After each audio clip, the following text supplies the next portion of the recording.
All right, moment of truth gonna happen here. We got this Toyhauler trailer here with a X3 with some extra weight on it. So I'm gonna put up to probably a good 1,800 pounds, 1,750-ish. Everything's not loading here. We got half thing of water and about half the propane. We got the gas in there, probably about half full in each one for the generator and the toys.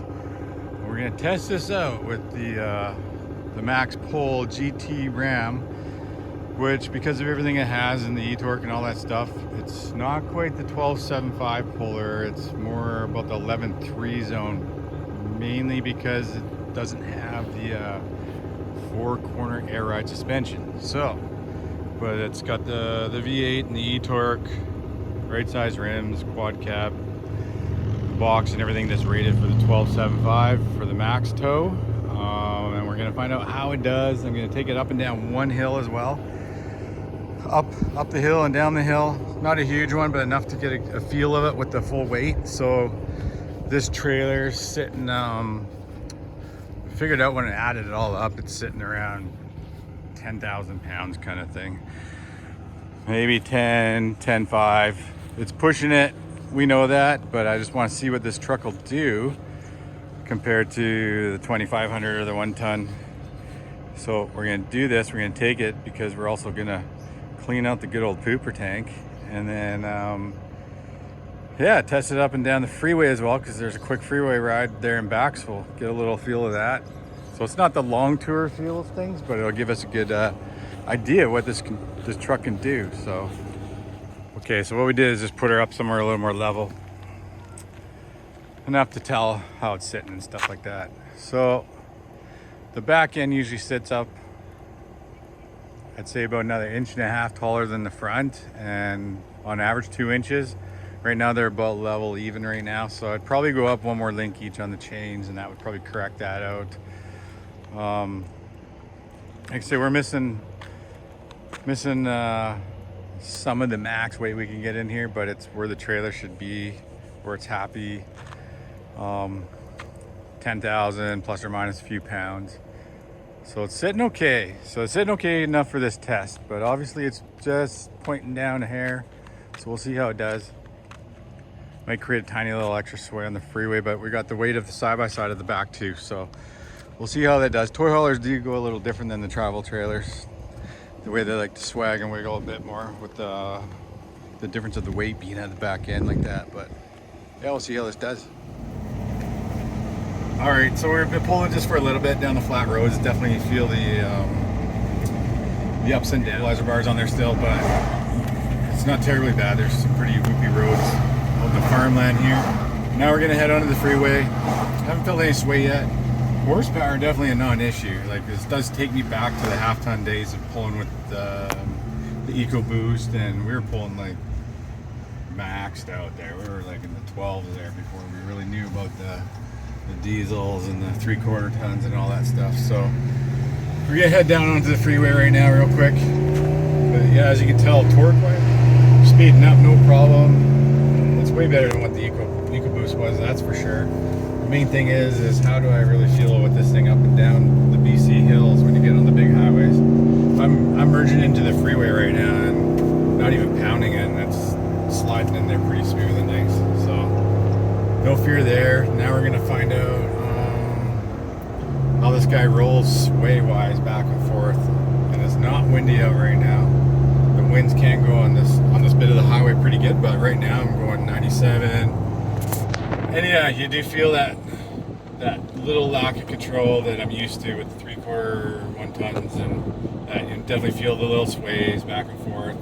Something I'm much used to though now compared to before, where you know, when you first never done this before and you're using a underpowered kind of half ton, it does give you the willies, white knuckles. I don't get that as much anymore. However, I mean, when the semis pass you, it's a little different, and when you get the wind blowing, it's definitely different. So what I'm trying to figure out is, like, I want to test this against is the version of this, but with 4-wheel air ride suspension, and see if that tones a bunch of this down. And then we'll test it on the hills to see if is it even worth talking about, or even trying or bothering to do this. So it's it's just neat to kind of push it to the max and see what they do, and if they live up to their expectations or not, or they fall short. We're gonna find out. So we're just gonna cruise the highway. I'm gonna bring her up to a nice safe 60 miles an hour, 100K, right around there, and just let it roll there and see how it feels. So we're 97, 98, 99 right now. All right, so we're coming to the end of this little freeway rep. I'm kind of hanging around down more around the 95 zone. Once we get up to the 100, it starts wobbling around pretty good everywhere. Like I say, horsepower doesn't seem to be an issue at all. Just this way and the up and down between that and the equalizer bars being set where they are. Doing that up another link or not could help, but I don't think it's at a big point where it's going to change a whole lot. Evening out the load a little more might help out as well, but it's still too much. It just reminds me of the old half-ton days right away. I'm just glad I'm not as nervous as I used to be, because if this was my first time, I'd be pretty spooked out going, what did I just get myself into? And that's what happened the first time I did the half-ton experience. So, and I'm about 2,500 pounds less than I was back then. Plus, we also had another quad in our back for take up some more payload. So this is lighter even, and you still notice it.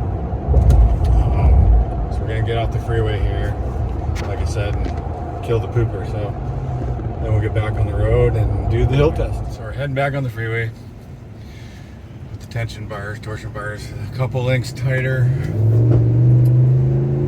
The way it's gonna ride, we're gonna see if the sway is still there or to what degree.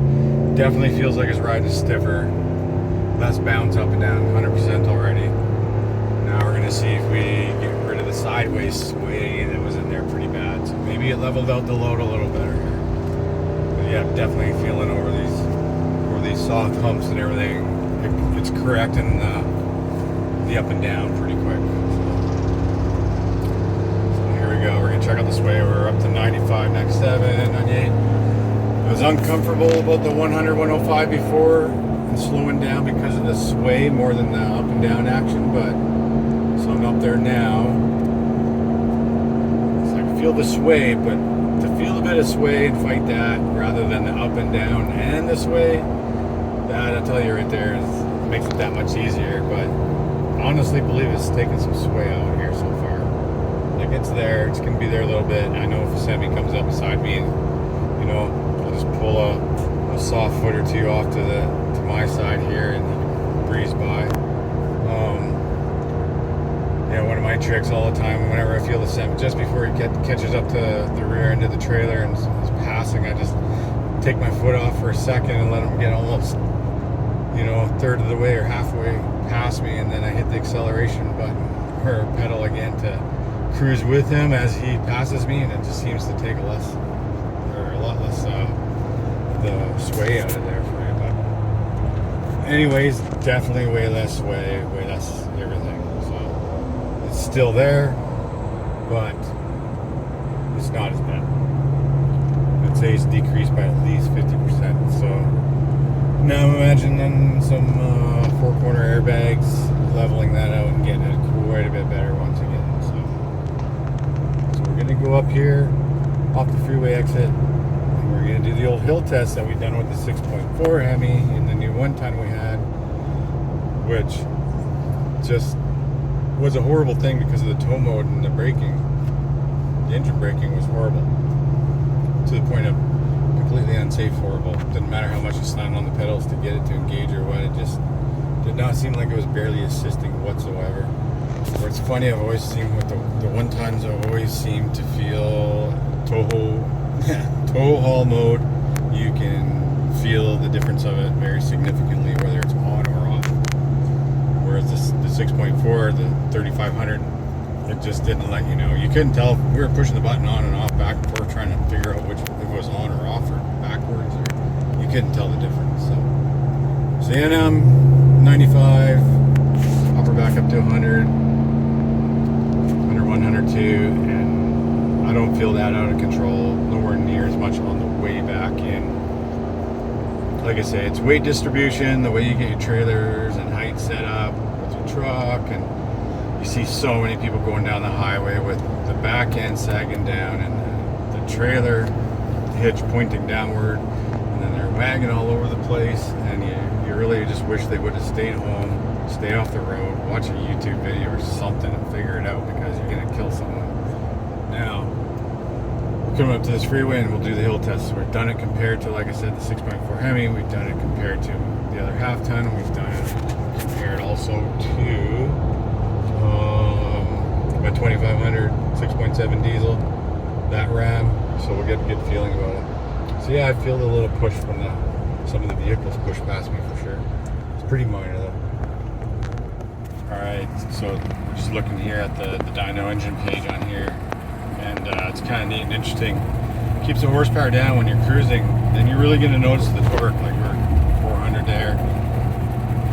The truck doesn't seem to be exerting itself so much. Its horsepower is chilled out, and it's all torque just pulling this trailer behind. It's nice and real quiet, even with that exhaust package that's on there that's much louder than stock. And yeah, when you get going, if you can see, it's all torque there, ripping you up and stuff, right? And then you're in neutral now, but pretty much floating. But when you go back up, not a whole lot of horsepower, but all torque in there. So that's what this engine with this mild hybrid is meant to perform like.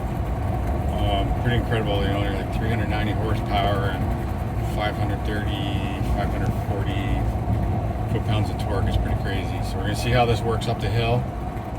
We've been watching the gauges and everything, nothing exciting happening there. Everything's within limits and everything, and we'll see how it does after the hill if it really heats up. It's not a huge forever hill, but it's a good steep hill that will let you know if things work or not, that's for sure. Okay, we're gonna cruise her up the hill here. Peek at the torque while we keep this revved up. See if she can hold speed and pull us up this hill. So it's a good steep hill. It goes on for a bit around the corner. It's got a nice corner on it to test the brakes out and see how all that stuff goes. The Toyhauler mode brakes slow you down on their own, but you hear the torque, you can see it. We're at a full 400. I'm not even pinned right now, but pulling 10,000 pounds up a hill, holding 72 horse, full torque, 170, 180 horse. You know what? It's doing it.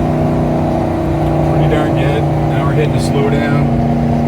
I could gear down if I wanted to.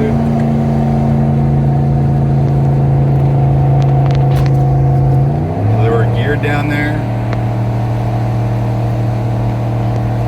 Still holding it. If it was a big hill, like a nice big long hill, I would have gotten this thing up to 100, 105, 110 and seen how it would have played out there. But it's a shorter hill, so we didn't get to quite see that.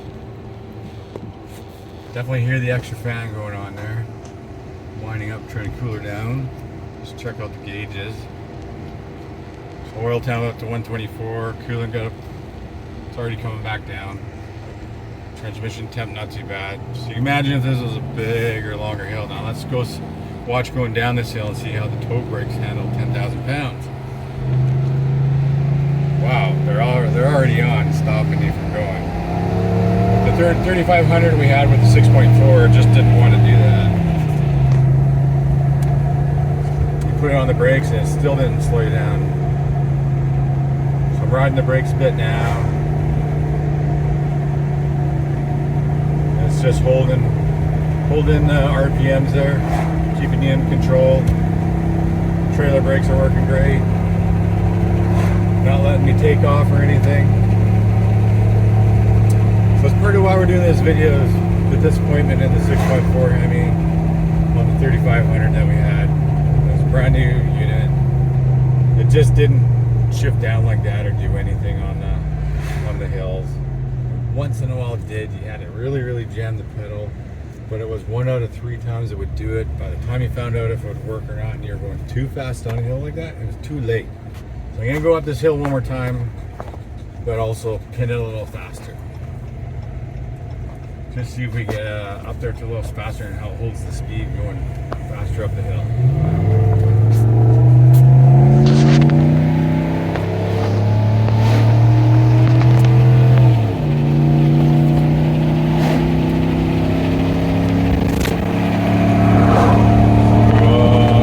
Last time I was only up to 70. This time I got her up to 84. pinned right now, going around the bend. She's still holding 45,000 RPM. Still holding 74, and when we get to the big steeper part here, which is downright nasty. So we'll gear down here.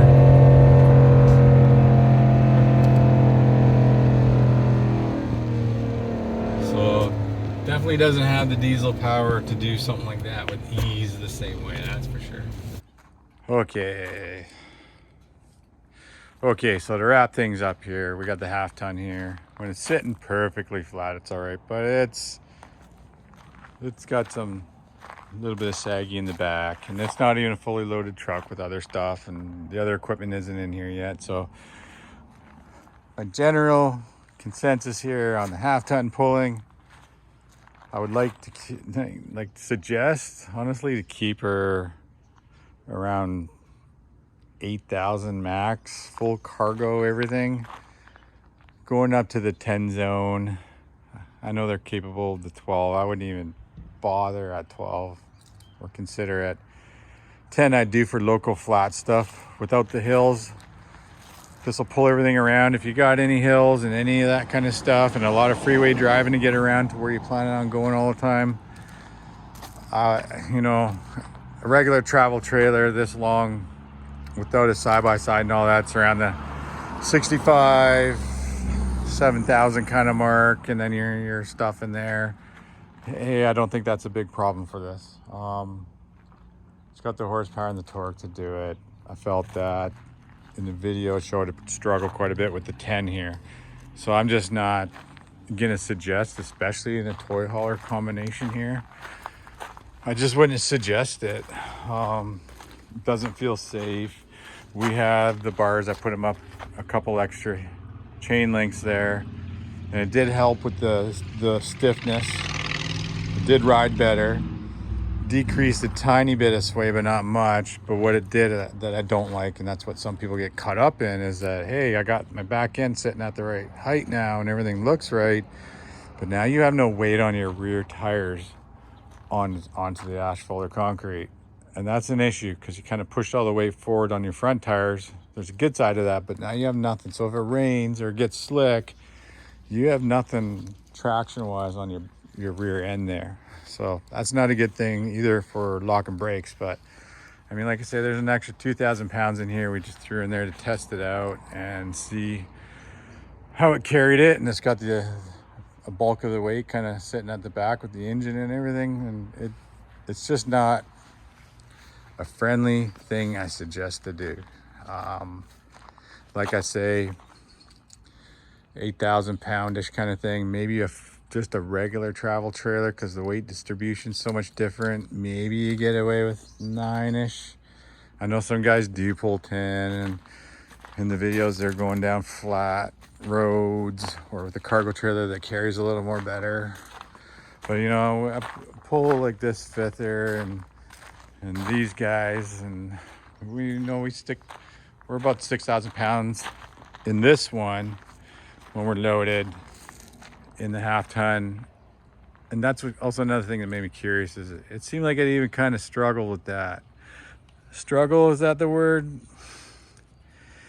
You know what, if it made me think about it, it means it was struggling. So then I really want to know, like, what's the scenario here for everybody? They got the half-ton truck, they got lied to at the RV dealers that lie about every single trailer they sell and what can carry it or what can't, and then the truck dealers have no clue what they're talking about because none of them camp. I don't know, man, but it just seems like really hard to get the information between the two of what you can and cannot do. So that's why everybody turns to these videos to watch. So I'm gonna give my recommendations: 8,000 max and under, half ton.